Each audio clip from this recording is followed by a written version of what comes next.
Good morning, I'm Clinton Griffiths. USDA announcing big soybean sales to China and unknown destinations.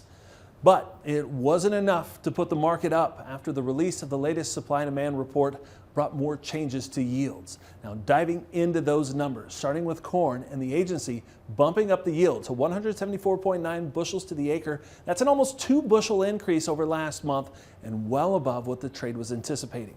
Production now at more than 15.2 billion bushels, up 170 million from last month. As for soybeans, yields now expected to be 49.9 bushels to the acre. That's up slightly from a month ago, but still higher than the trade called for. Production coming in at 4.1 billion bushels, up 25 million on those higher yields.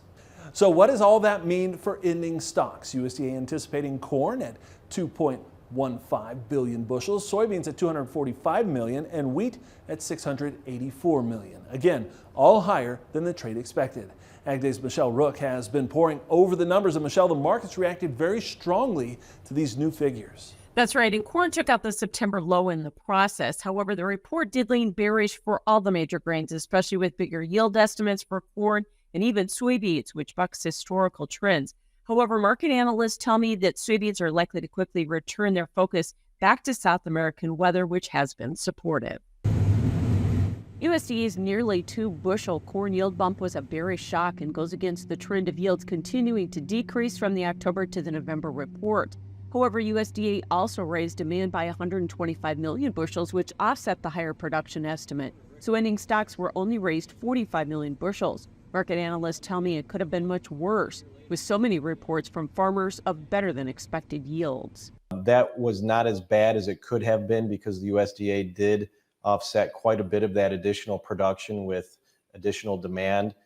They increased ethanol by 25 million bushels, and they increased the feed residual and export category by 50 million bushels each. So 125 million bushels of extra demand definitely kept that report from being kind of a knock your socks off bearish type number.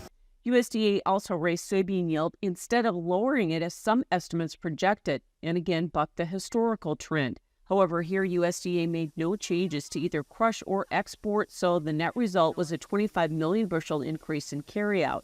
Split says that's still tight, and with the huge pickup in exports and South American weather concerns, the market will likely bounce off the lows hit Thursday. So the carryout did go up to 245 million bushels.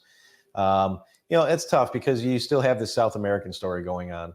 And it seems like the weather forecast right now still looks to see the current pattern maintain, and that is dry in the northern growing regions, Mato Grosso, and then too wet down south. And that wetness has been exceedingly aggressive rainfall. Split says if that weather pattern continues, it will lower Brazilian production, but USDA did not make any revisions to the South American crop because it's still too early in the season. Wheat ending stocks were raised 14 million bushels to 684 million as USDA left exports unchanged and raised imports 10 million. Global stocks were raised 600,000 metric tons on wheat. I'm Michelle Rook reporting for AgDay.